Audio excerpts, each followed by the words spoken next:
Okay, so good morning. This is Mr. Drew, and today we'll be discussing about the microbial diseases of the urinary and reproductive system. Today, we are going to explore microbial disease affecting the urinary and reproductive systems. So these infections are common, clinically significant, and often preventable. Let's begin by understanding how microbes invade these systems.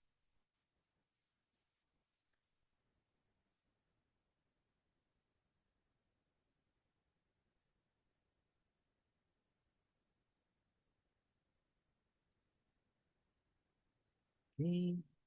So microbes typically enter the urinary system via the urethra, while reproductive system infections often begin with the vagina for females and urethra for males. These anatomical vulnerability explains why UTIs and STDs are so prevalent.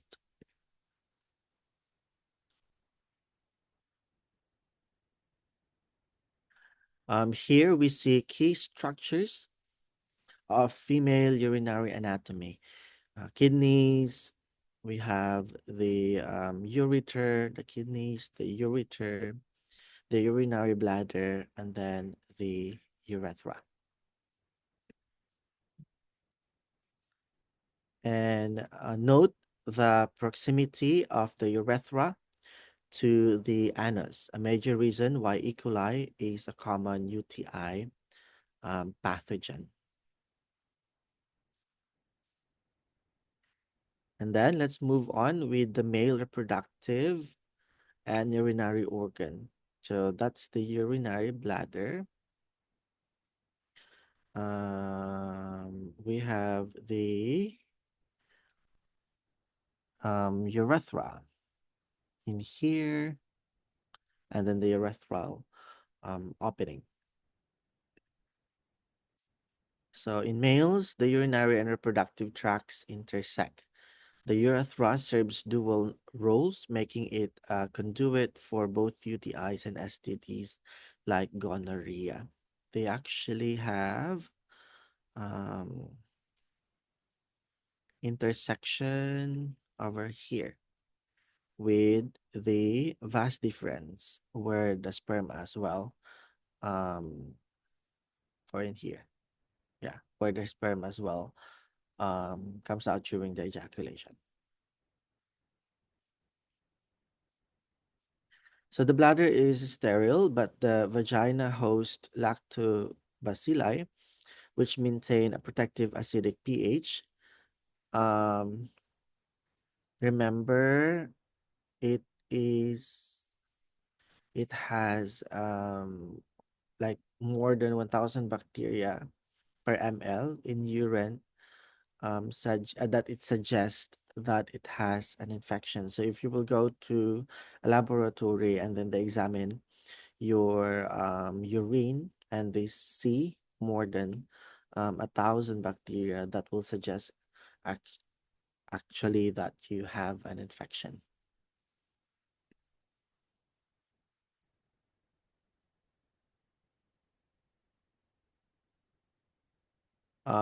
Cystitis, usually caused by E. coli or the S. saprophyticus. So may also be caused by produce, Klebsiella, Staphylococcus, Pseudomonas. There. It is clinical tip. Antibiotic sensitivity testing is crucial due to rising resistance in Proteus and Klebsiella. So some of these actually cannot be cured by antibiotic. Leptospirosis. I believe you heard this before.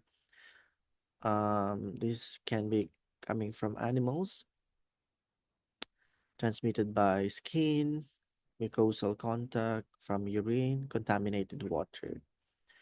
So isolating bacteria is a surgical test. That's how they diagnosed.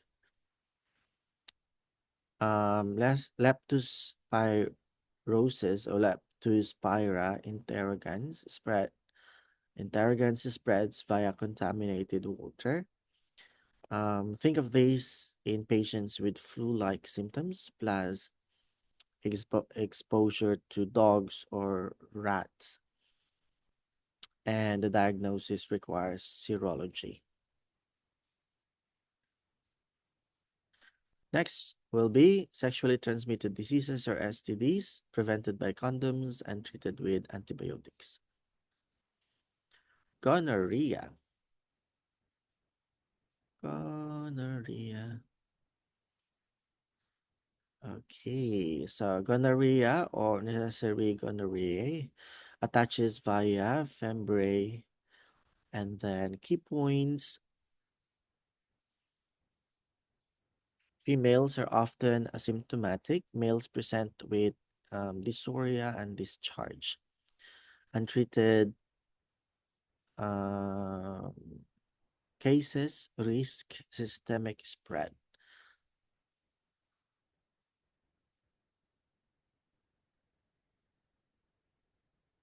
Later, I will be mentioning um, antibiotic resistance trends, highlighting the need for culture guided treatment.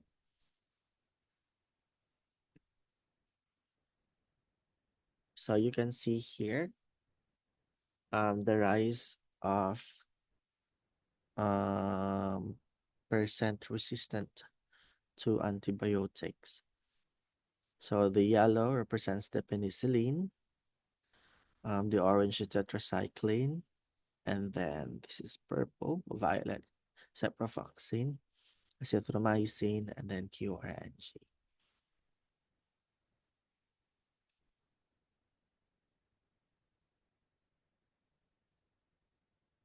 Next, pneumococcal urethritis or chlamydia is the silent STD. It causes watery discharge and can infect newborns' eyes during delivery. So mycoplasma and uroplasma are other culprits.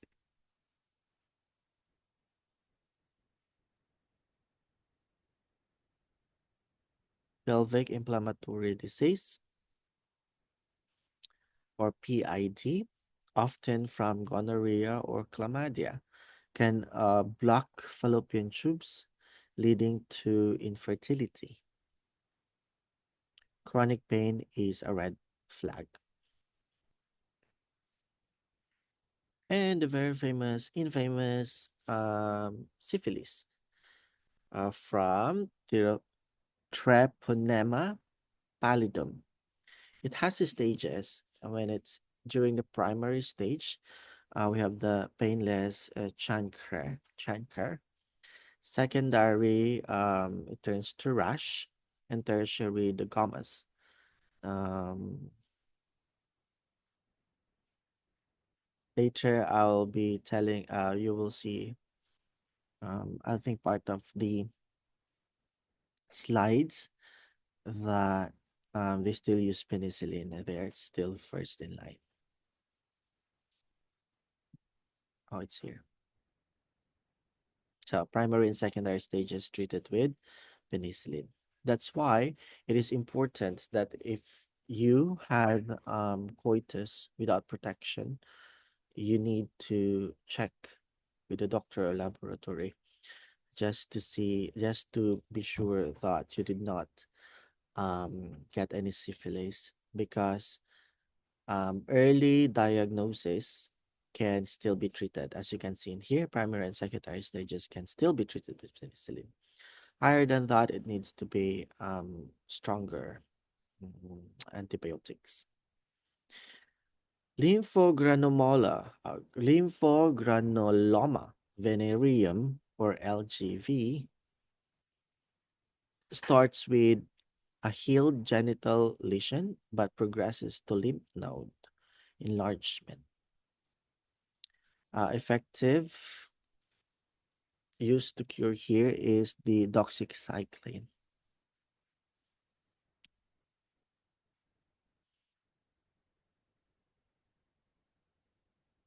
Next is the chancroid, the Haemophilus ducreae. Causes painful ulcers and lymphadenopathy. It is treated with erythromycin and then ceftriaxone. Bacterial vaginosis. This is from a bacteria called Gardnerella vaginalis. Creates glue cells. And metronidazole is the treatment of choice. Next, genital herpes. Herpes simplex virus 2 or human herpes virus 2 or HHV2.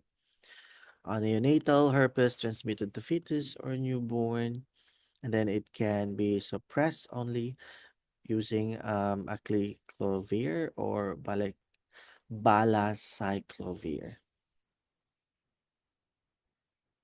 but cannot be treated.